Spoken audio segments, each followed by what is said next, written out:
Welcome to the A Player Adventure Podcast. I'm your host, Suzette West.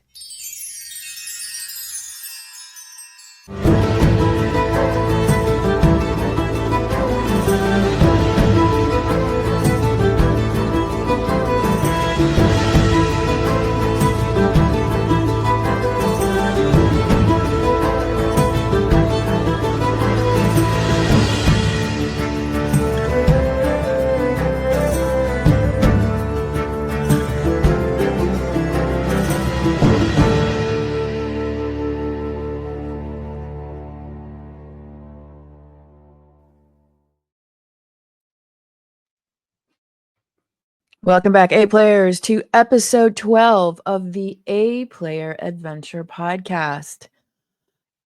In our last episode, I announced the relaunch of this podcast after a 9-month hiatus. I shared the reason why, which was to take a needed pause to get even clearer on the direction that I wanted the podcast to go.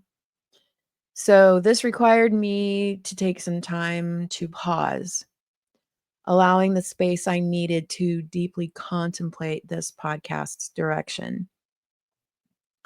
So pausing for me before pivoting was essential because it activated a grounded emotional presence, which allowed me the space to allow the missing context of the direction that I wanted to take this podcast.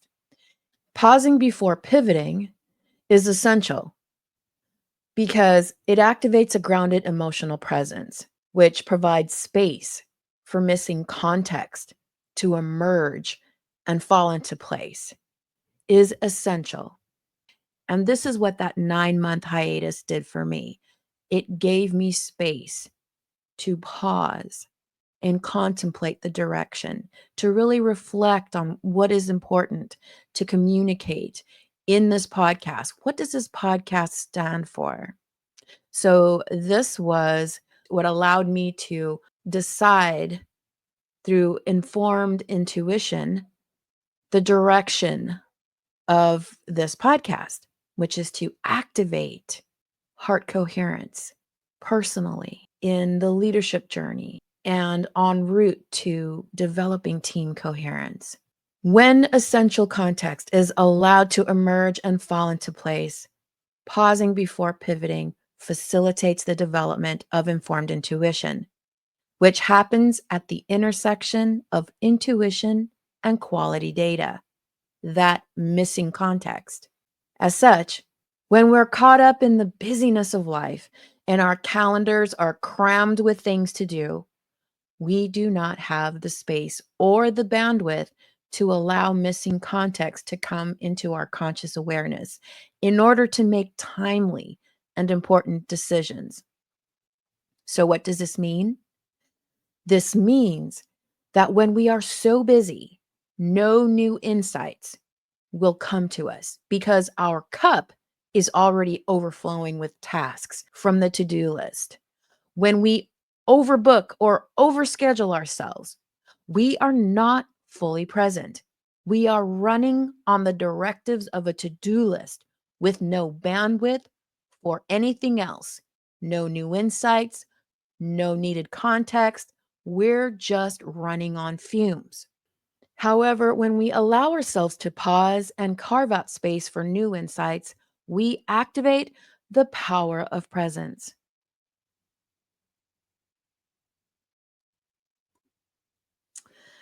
And I just got to say, I cannot overemphasize or the critical importance of having the ability to be present in our bodies. Because right now, a lot of us, we're so externally focused, you know? We got to bring it back in. Inward is the way through uncertainty and through challenges, periods of challenge, periods of change. Change is chaotic by nature. There is no, it's just unsettling. because by nature, um, humans, we don't like change. So it's really important to slow down and to really make time to get back into the body, to get back into that inner life, to cultivate stillness, presence, peace. It's like building in brakes in the middle of chaos because we have to build in brakes for ourselves. It's so essential to pause. Okay, so back to the presentation.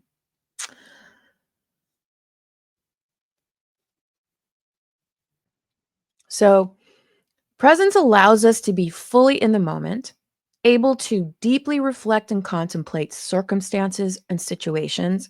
And in doing so, we allow the needed space for new insights to emerge, which allows missing context to be discerned, which in turn empowers the creation of informed intuition, which in turn creates the conditions for optimal decision making. So, this episode is all about the power of presence. This is a key tool for activating personal coherence, which is essential for leadership and team coherence. So, let's back up a little and start with something simple. Have you ever sat in a meeting where someone was physically present, but clearly somewhere else? Like they're physically in the room, but their mind is racing, emotions scattered, and their energy disconnected. You can feel it, can't you? Now think of someone who made you feel seen. They weren't just hearing you, they were with you. Their presence was steady, their attention was full. And in that moment, you could breathe a little easier. That difference, that's what it means to be present. But here's the truth: presence isn't something you do or perform. You don't access it by trying harder to be a good leader or by willing yourself into stillness. Presence is something that flows from a deeper place. That place is called coherence. And according to the Institute of Heart Math and their wealth of research, they have such a body of research available online, among other peer reviewed journals on presence and leadership, um, consciousness. There's so much on this topic in, emotional intelligence, about self awareness. It's all out there. Coherence is a real measurable state, which your heart, mind, emotions, and nervous systems are in sync. It brings clarity, steadiness, and emotional self regulation, especially under pressure. Coherence is the muscle you build through daily practice. Presence is the movement that muscle allows. And when a leader builds coherence, they become someone others trust to hold steady, even when everything else feels like it's shaking. Now, to access coherence, something critical has to happen first. It's called courage. According to Dr. David R. Hawkins' map of consciousness, courage is the first state of consciousness and level of emotional energy that is truly life enhancing. Below it lie pride, anger, fear, states that drain energy and create disconnection.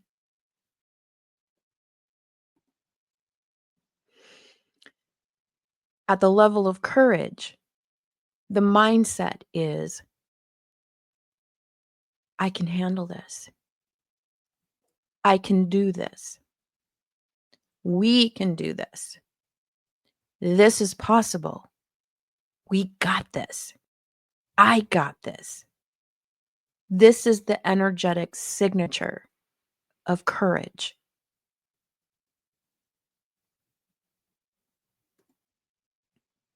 Courage is the threshold, the bridge between reactivity and responsiveness, between fear and trust. When a leader chooses courage, they begin to regulate their inner world.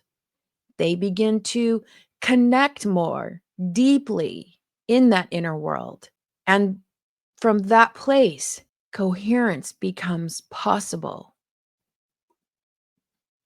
When we are living from the inside out, instead of allowing our external conditions dictate who we are, instead of living from the outside in and instead living from the inside out, we are energetically aligned within our authenticity, within our authentic voice. We are our most authentic selves when we allow ourselves to live from the inside outward. And when we are living based on externalities, we are allowing external conditions to dictate to us who we're supposed to be, how we're supposed to act, what we're supposed to say, how we're supposed to think, to the point where we don't even recognize ourselves anymore because we are running off of other people's programs. And the first step to becoming truly heart coherent in our personal lives, in leadership, and even to activate team coherence, that inner activation has to happen first. Team coherence cannot happen without leadership coherence. And leadership coherence cannot happen without personal coherence. And that's the power of presence. The power of presence is facilitated by the development of coherence. And coherence can be developed, but it requires intention. It requires a daily practice. It requires the intention to focus our attention on creating a daily practice to build it. We have to build coherence. It just doesn't happen by itself.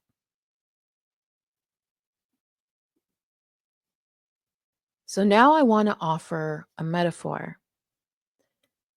Imagine standing on a suspension bridge.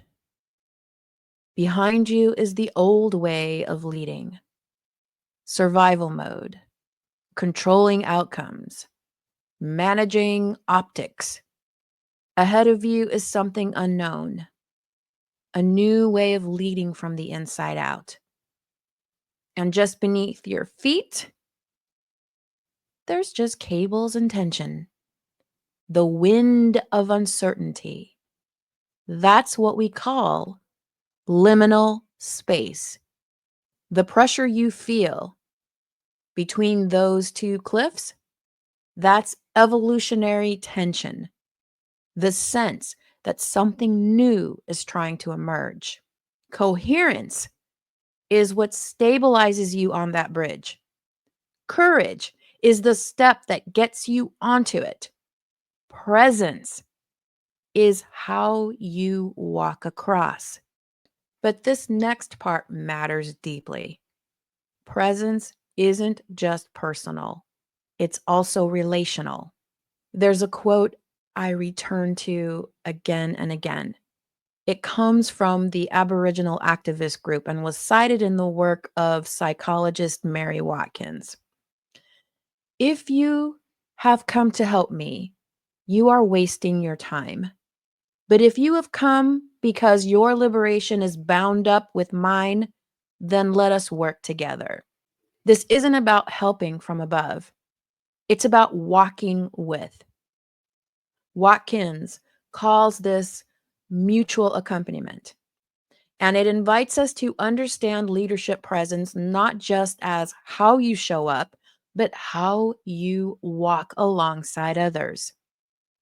Presence in this way becomes an act of solidarity, a shared field, a space where trust can grow and healing can happen.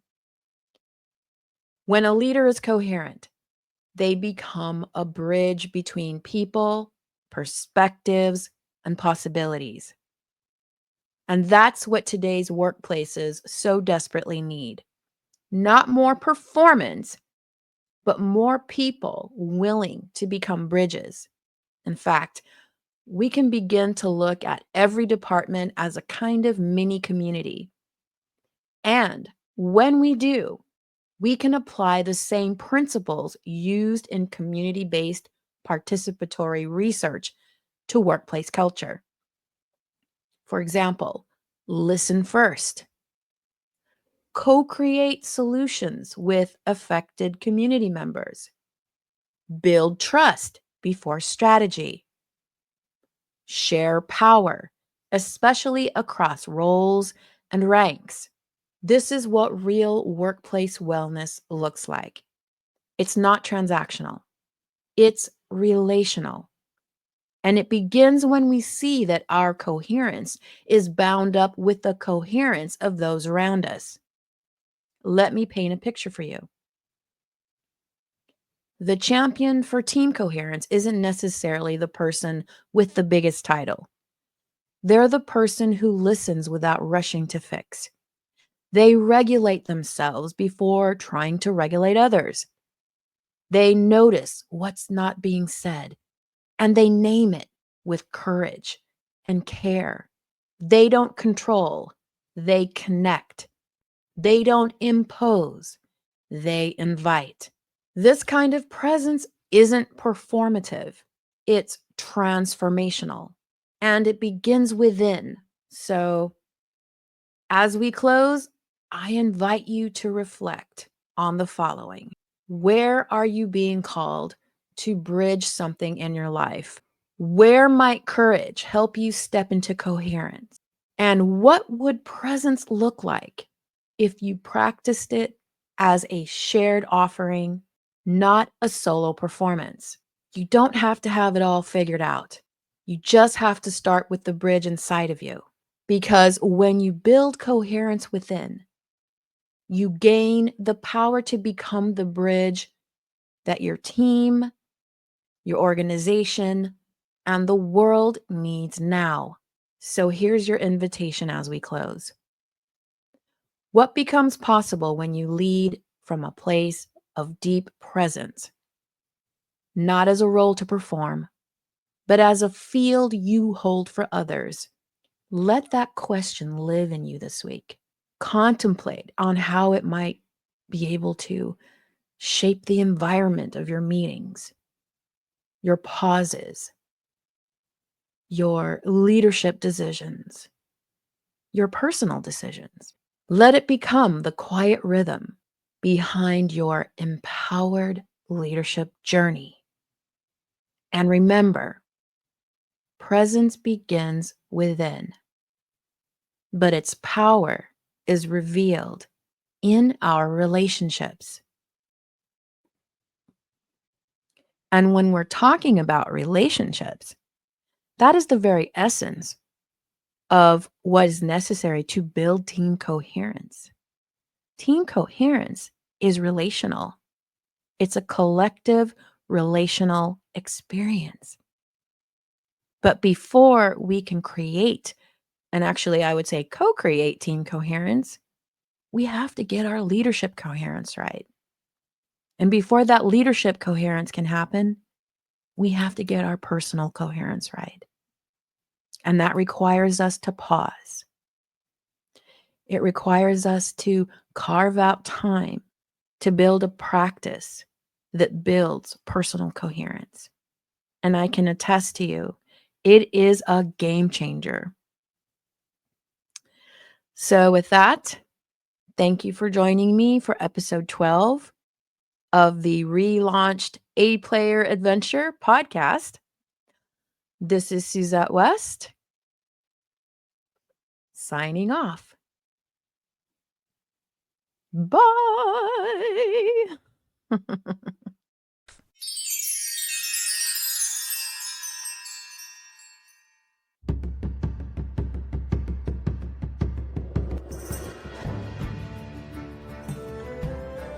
Thanks for joining me on this episode of the A Player Adventure Podcast. If something stirred your heart or sparked a new insight, I would love to hear from you. You can connect with me on LinkedIn or share the episode with a fellow leader who's ready to build something real. Remember, personal coherence fuels leadership coherence, and that's what makes team coherence possible. Until next time, stay true, stay grounded, and keep leading with heart.